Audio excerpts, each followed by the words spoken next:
We're up at the start now of the Stonor Challenge Trophy. This is an internationally contested final, and two lightweight crews going up against each other here, Greg. Yeah, two lightweight crews, and look at that American double just sitting off the boat, the stake boat there. The stake boat boy's now going to have to reach out because he's let it drift just a little bit too far. But I guess what it's showing is he's clearing some weed or something, which we want to do at Henley to make sure they're clean races, that you don't want to get any of that weed caught around your fin. What you see, we're clearing the course up. What you can also see is the wind has died, so there's no wind there, which we've had in the earlier rounds where this boat would have been getting blown straight back into the stake boat.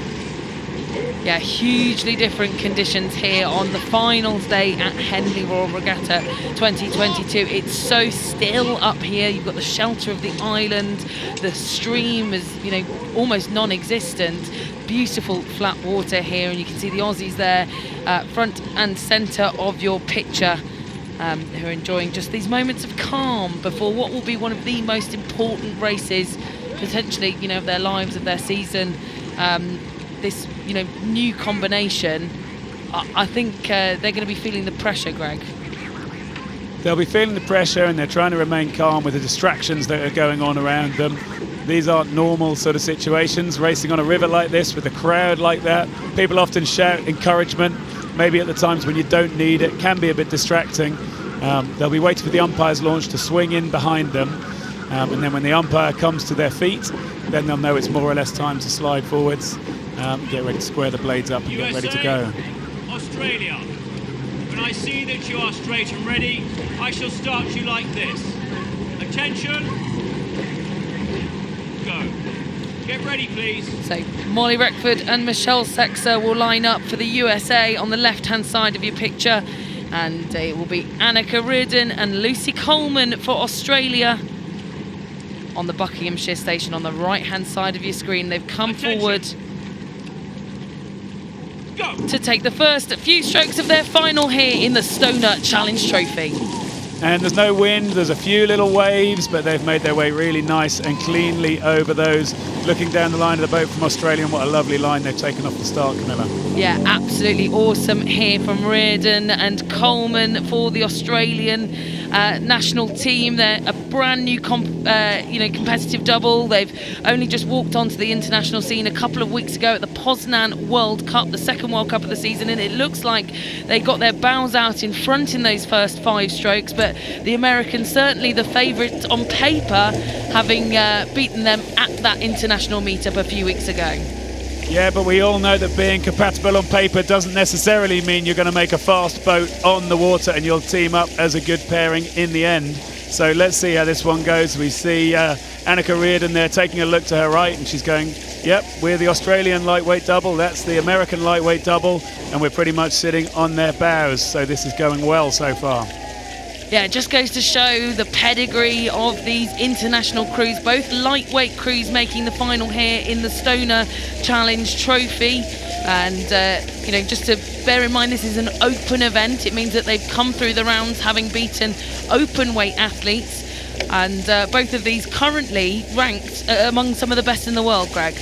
Yeah, of course, Camilla, that's very important to point out. This is an open weight, it's an open event. We don't have lightweight here at Henley. These athletes would normally have to weigh in before racing. They haven't had to do that today.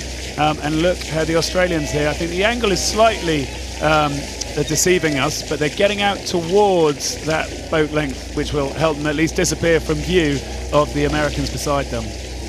Yeah, great start here for the Australians. Lucy Coleman in the stroke seat will be able to just about see the bow of the American crew. Molly Reckford, who's come back into this crew, having suffered from COVID just following the World Cup in Poznan 2 weeks ago. She got stuck in Italy. She wasn't able to get over here to Henley Royal Regatta for the opening stages of this Stonor Challenge Trophy, but they were able to have a substitute on board.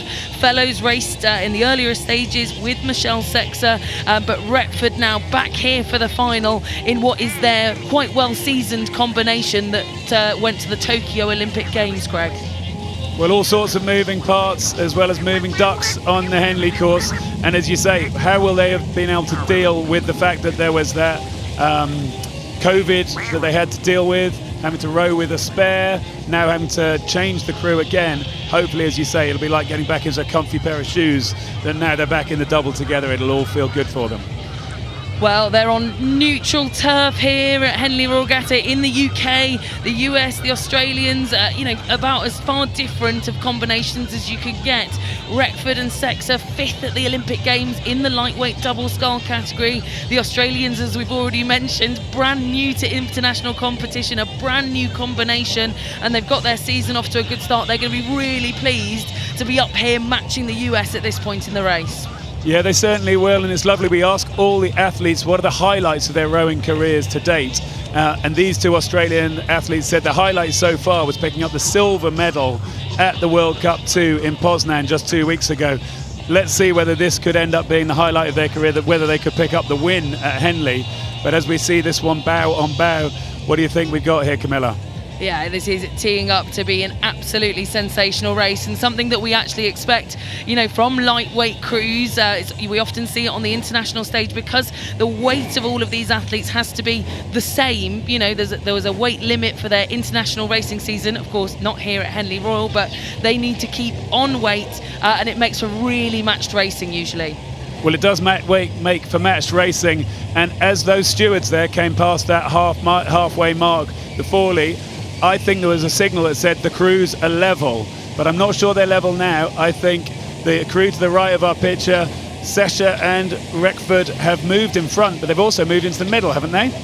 They're just drifting, and umpire John Hedger, he's not got any flag out yet, and just as I say that, I saw the megaphone being picked up in the umpire's launch. He's watching this with a keen eye to see whether he thinks that Reckford and Sechser of the USA are just drifting across their station, and you can see him there poised and ready, but at the moment, Greg, he seems to be happy. Yeah, the umpire seems to be happy there, because I think the Australians have actually steered such a good line on the left of our picture. They've kept their distance from the booms absolutely perfect, all the way along the island, all the way along the course. The Americans have bounced along a little bit. They've now taken themselves back to their station. It hasn't helped them, but even with that, it looks like they might have come through here and got their bow in front.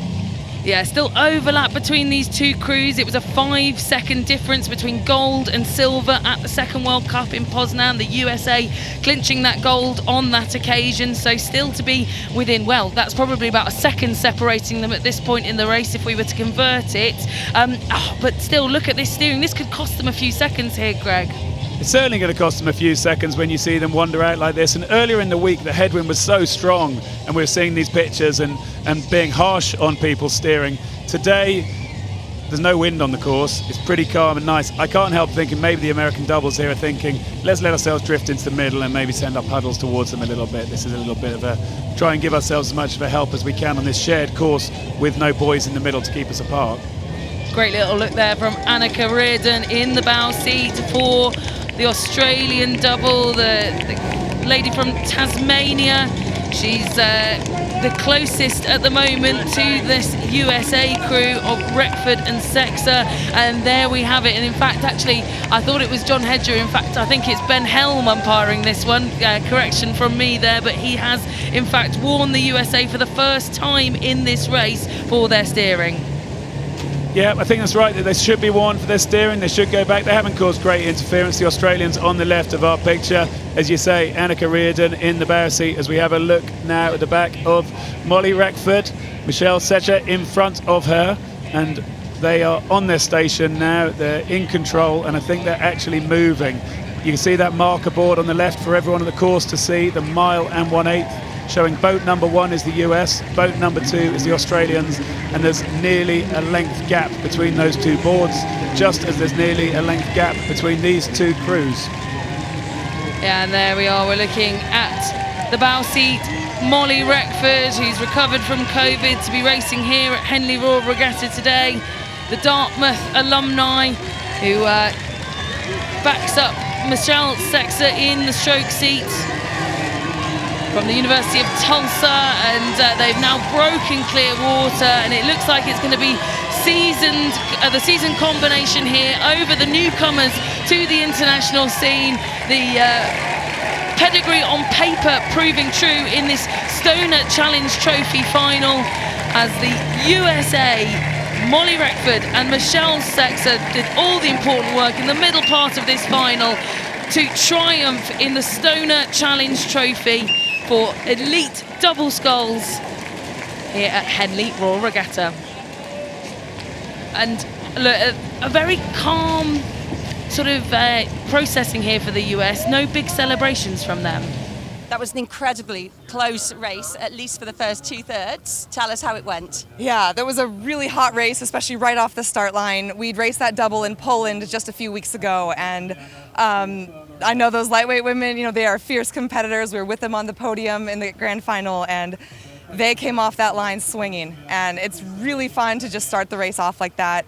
Molly and I really held composure, stuck to our plan, executed what we knew was going to be our strategy, to not totally take the bait on it, but to have our response locked and loaded. So the second, Molly made that call to counter, we gave it a little bit of patience while they led in that first bit, and then the second Molly called for that move and just started eating away at the margin. I think that really got our momentum, both speed and morale and emotions, really carrying that momentum through to the second half.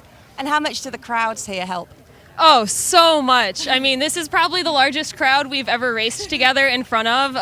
Compared to Tokyo and... Yeah, compared to the final Olympic qualifier where there were no spectators, and then Tokyo where there are no spectators. It's really awesome coming into the last 500 meters and actually hearing people screaming, USA, Molly and Michelle, Michelle and Molly, let's go. And so that was really special. I was almost worried she wouldn't be able to hear me if I made any calls in the boat. Yeah, and I'll say it's some really good fuel to the fire when we were trying to make our counter move, and you could hear spectators cheering on the Australian double. It definitely is like, not today, let's make this our race. And so it's fun, from both sides. Just for as big and magnanimous as this race is, it's actually very private and kind of intimate on that course. I think just having two boats, they're so close, you can hear each other. It's not like that at the FISA fields where you're 6 boats across, and it feels almost intimate, if not personal, to be in this dual battle with them and hear their fans cheering and our fans cheering.